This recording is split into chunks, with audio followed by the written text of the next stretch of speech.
The Big Ten's been wild to start the season, so we brought Danny Cannell on to give us his thoughts on the start of the year. You are Locked On Big Ten, your daily podcast on the Big Ten Conference. Part of the Locked On Podcast Network. Your team every day. Welcome into Locked On Big Ten. Everything you need to know about the conference every day of the week. Coming up on today's show, we've got Danny Cannell in of CBS Sports HQ, brought to us by BetOnline, to get you all of his thoughts on, of course, the latest lines from the Big Ten, but also a look at just his thoughts on the Big Ten teams to start the season, because it has certainly been a start to talk about. We'll get to that with Danny in just a moment, but of course, we'll start out with the biggest news from around the Big Ten here today. Biggest Big Ten news of the day actually comes out of the Pac-12. It was Pac-12 Commissioner George Kliavkoff. He didn't say anything that warranted me learning his name here today. It was pure nonsense, but did have some notes on UCLA leaving for the Big Ten. He had a whole lot of stuff really going on and some things that he said in a press conference. I guess it was here today, but point being, some major points going on here. Said that he thinks that UCLA leaving is not only a bad move for them as a school, but also said that he doesn't expect any more Pac-12 schools to leave for the Big Ten, and that he thinks that UCLA is losing out on money by leaving the Pac-12 to go to the Big Ten. Which is like, I haven't read through all of what he said, so I don't know exactly what the reasoning is behind it, but like, he's not right. Like, he can't be right? Like, that's not how that works here, or how any of this has been working. I guess the point, if you're trying to find one here out of what's being said, or at least what I'm taking away from this, is that the Pac-12 is not ready or prepared for what is coming next. At least up here, mentally. Subscribe on YouTube. I was pointing to my head. Up here, mentally. He's not ready for what's coming and the big losses that the Pac-12 is about to take. This is a guy who, listen, if you want to find the numbers that say UCLA is going to lose money by going to the Big Ten, I'm sure you can find them. It's a public school. There's a lot of money going on around all universities. If you want to crunch them in a way that makes it seem like UCLA is not making a smart move here, be my guest. If you want to go out there and say that you're confident no other Pac-12 teams are going to leave for the Big Ten or anywhere else, and you're united in where you stand, good for you. But it's just not correct. It's just not true. And I sit here and I wonder, how can this guy be standing at this podium and seriously talking to us, saying these things, when he sees the same things that we're seeing going on around him? But then I realized, why wouldn't he think he could just do all that? Up until this point, in every situation that I can think of, if you were met with this kind of a challenge in any capacity from this position, if you're the commissioner of a conference of colleges, what have you done pretty much every single time anyone's questioned anything about the conference? You come out aggressive. You come out hard. You come out confident. Because up until this point, there's never been any reason not to. Conferences before this summer were too big to fail. So when you're looking at a guy like George Kliavkoff, or however you say it, from the Pac-12, saying these kind of things, you may at first be like, how can you be so foolish? But then you take a second to realize, oh, this has been working for decades. It's only just now that things are starting to change, and that's not going to make it any better for the Pac-12. They've got to really get ready for this thing now. But at least as far as I can see, right now the Pac-12 stance is still to be that confident, kind of aggressive forward when it comes to the prospects of people losing. And I think they need to really start getting more defensive, because other teams are going to go. Other teams are going to go to the Big Ten, I would imagine, pretty soon. And the Pac-12 needs to be ready for whatever is next. Saying stuff like this, and to be fair, it is just stuff being said at this point.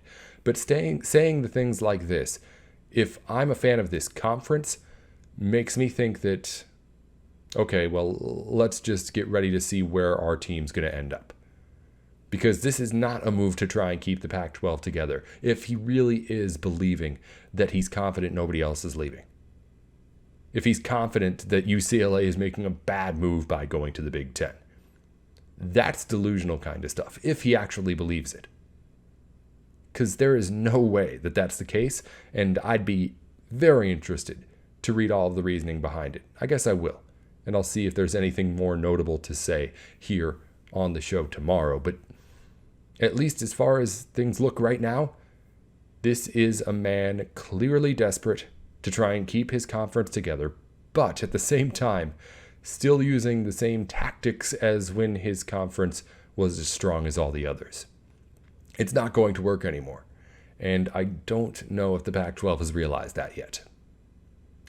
In other Big Ten news, the biggest story, Big Ten women's basketball schedule is out for the television broadcasts this winter, and while that's fun enough in its own, you can go check out your school's schedule if you're looking to attend games or just want to know when the big ones are on. But big news as far as TV actually goes as to where these games are going to get played. We have one game on ABC and 2 games on Fox. That's not ESPN Plus, that's not ESPN, that's straight up ABC. First time ever we'll have a Big Ten women's basketball game on that network. And the first time ever Big Ten women's basketball game will be on Fox 2 times this season. The ABC game, December 11th, Maryland faces off against UConn in a non-conference matchups on the American Broadcasting Company. And also, 2 more games between Iowa and another Big Ten team on Fox. January 7th against Michigan is on Fox, and then Nebraska and Iowa do battle January 28th on Fox as well. That's a look at what we're looking at as far as Big Ten women's basketball TV schedules, some national exposure for the first time in the Pac-12, just saying some foolish stuff. But that's where we're at the moment. We'll get to more here on football, of course, with Danny Kanell of CBS Sports HQ. He's coming to us courtesy of Bet Online, and we've got him here for you in just a second. Before any of that, though, a reminder that today's show is brought to you in part by LinkedIn Jobs. LinkedIn Jobs can help you find a job, post a job, find the right candidate for your job, any of it. Because LinkedIn is the #1 professional social media network out there. If you're looking to find your next position or just looking to maybe get any sort of just kind of look at where you're going, or if you're a business trying to find your next employee, you can head on over to LinkedIn Jobs and post your job for free right now, where more than 40 million job seekers are going to see it every single week. So head on over to linkedin.com/lockedoncollege. That's linkedin.com/lockedoncollege to post your job for free. Of course, as always, terms and conditions apply. All right, we've got Danny Kanell here coming on the program. A really, really fun interview we're going to have with him here, just talking about all the lines this weekend for Big Ten football. Of course, getting his thoughts on just what's going on in Big Ten football in general. And again, Danny, brought to you by Bet Online, where you can get all the lines that we're going to be talking about here and anything else that you could possibly ask for when it comes to sports betting content. So head on over there to be sure to place your bets on the stuff that we're going to talk about right here, right now with Danny Kanell.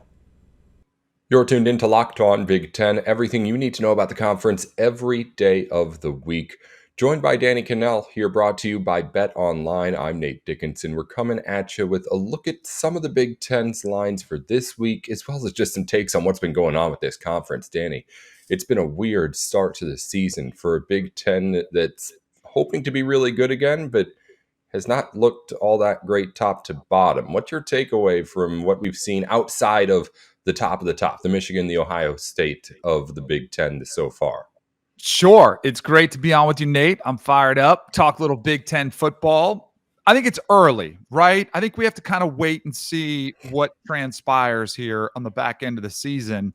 I will say this, some of the losses that looked bad early, like a Washington State coming to Wisconsin, going into Madison, getting that win, No, I'd say let's see what happens to Washington State. Like, let's see what they are. I think there's a lot of Pac-12 schools that are a lot better, including Washington, who, just beat down Michigan State pretty handsomely. Those schools are much better than they've been in the past few years. I mean, the Pac-12 was really decimated by COVID.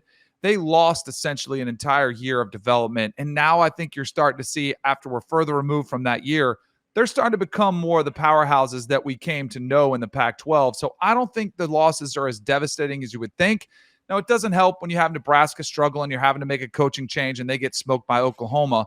But it's one of those ones where every conference has issues with some of their teams that might be traditional powerhouses that are struggling. But let's see how things play out of the back end of the season. And the good news is you have not one, but two legit playoff contenders in the Big Ten, which is the most important thing when you talk about relevance in college football. Of course, of course.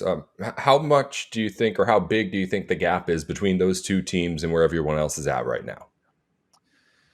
In the Big Ten, I think it's Yes. probably pretty significant. I mean, it's Big Ten in the entire country. Penn State, obviously, with the start to their season, getting that impressive win, is a team I would consider as, it's one of those ones, like, I'm debating on whether to make that take, Nate, excuse me, if they're going to go ahead and knock one of those programs off. Like, are they going to pull off the upset either against Michigan or Ohio State? I don't think there's any chance they beat two, but could they really dampen their chances to make the playoff? I think that is becoming more of a realistic possibility, especially look with the physicality they're playing. The defense is looking good. Sean Clifford is showing that he's developed. He's continued to develop because every year he's gotten better and better. Now it looks like he's playing better than ever. They've got a run game to go with him.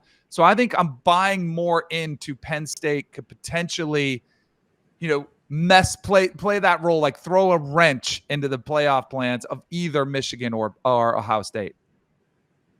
Is anybody in the West anywhere near good enough to make any noise?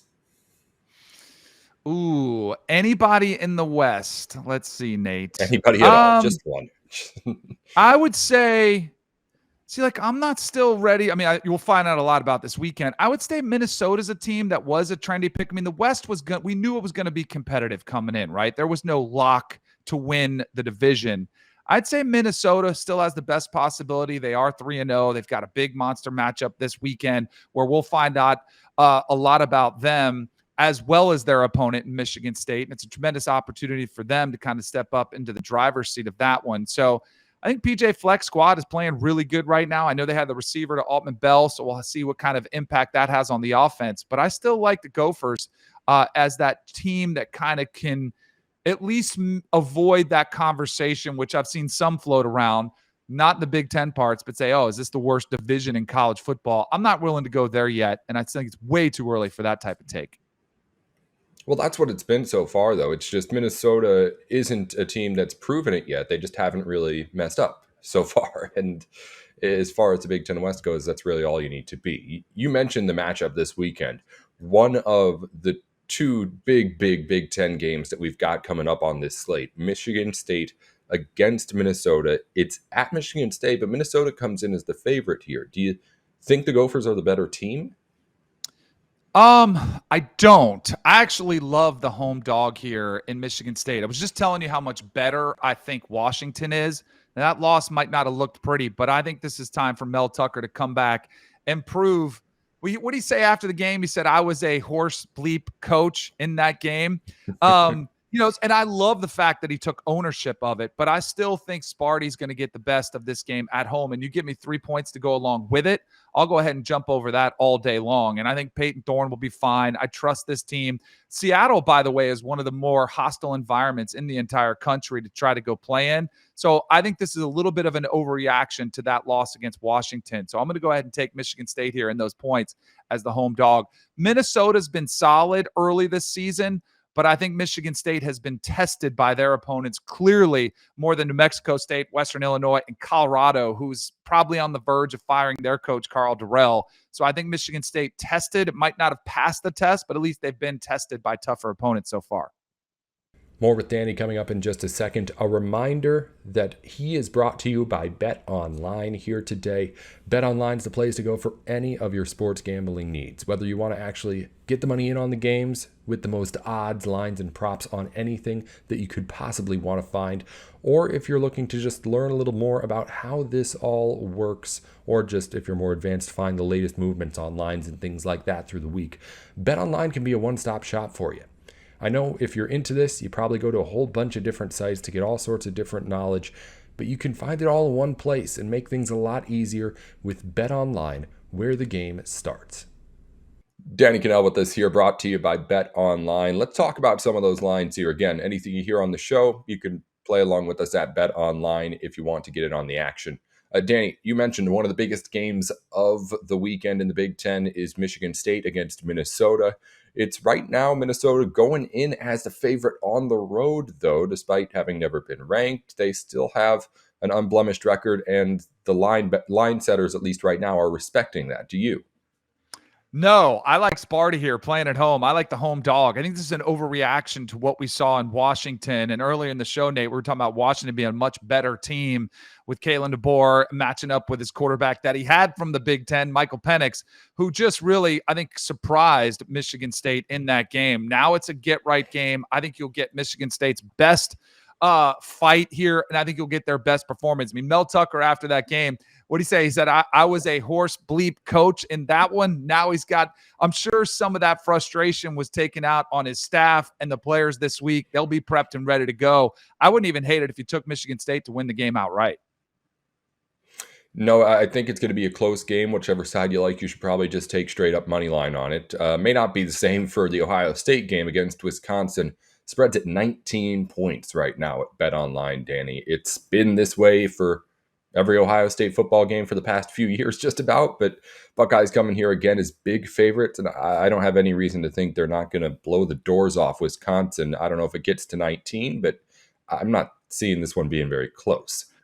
All right, Nate, we might have to track these. If I come back on the show, we'll see if we have any disagreement. So I think this game could mirror what you saw in the Notre Dame game, right? Notre Dame was able defensively to slow them down somewhat. They were able to run the ball a little bit. Now the defense showed up for Ohio State. That's probably the biggest storyline of Ohio State this year is the defensive improvements. We all knew what the offense was going to be. And now it is scary how awesome they've been. And CJ Stroud keeps compiling numbers. And all of a sudden you're seeing guys outside of Jackson Smith and Jigba, with him being out for a while, that you're seeing guys like Marvin Harrison Jr. come to the forefront. But I think this game could play out the way Notre Dame did. You've got a run-based team who's got a game manager at quarterback who can play great defense. And Jim Leonard's defense, I think, is one of the best ones in the Big Ten. I think you'll get their best effort. Clearly, Ohio State's going to win this game, but I think it's too many points for me against one of those perennial powerhouses from that division on the other side. So I'll go ahead and take the Badgers here in the points in this one. It'll be a good game on both sides. No matter what happens, Michigan State and Minnesota is going to have some effect on how that plays out in the Big Ten. Obviously, if Wisconsin pulls off the upset, it'll send the across college football. But aside from just lines, this is where we let you go, Danny. I want to look into the Heisman odds here and what you think about the Big Ten candidates. CJ Stroud's been the favorite, but now you have running backs getting into the conversation. TreVeyon Henderson and Blake Corum are having good years. And also, most interestingly, J.J. McCarthy, since he's been put into the starting role, is inched up. I think he's sixth best odds on Bet Online right now to take home that trophy. And yes, he is right now coming in at 25-1. I mentioned C.J. Stroud's the favorite at 5-2.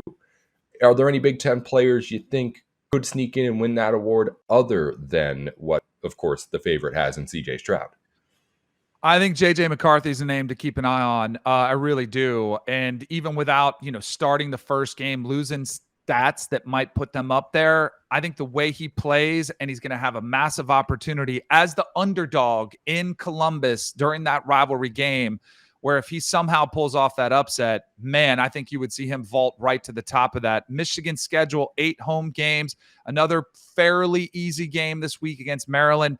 I just don't know if he's going to get challenged that much. Now, CJ Stroud, I'm more of somebody who likes to look for a little better value, like take somebody flying under the radar as opposed to going with the favorite. The problem with being the favorite from the get-go is that people look for a stumble, and you might have a stumble that doesn't seem that big or it doesn't hurt that bad from your team chances, but it can really hurt in the voters' eyes. They have this standard of perfection, like, oh, you're the guy that was the favorite. You have to maintain it. And also, with Travion Henderson and the other weapons he's got, I'm curious to see if you could see some of votes that would go CJ Stroud's way if he was just the only reason that offense was flourishing, possibly going to his back. Travion Henderson's been outstanding. And I don't know if Blake Corum will generate that much discussion or take away that many votes from JJ McCarthy. So if I was going to take a flyer on somebody, it'd be JJ McCarthy, even though we've seen him very little and we really haven't seen him tested. I still think the value's there to take maybe a flyer with him. I think it's a really good point you make about those guys taking away the votes from those quarterbacks potentially. And I agree. I think JJ McCarthy, if you're going off of like what's maybe just the most valuable pick, even outside of what you think about the players, I think at 25-1, JJ McCarthy is maybe one of the most valuable bets you can get out there, given the potential that he has to go out there and just kind of have that kind of an explosive season.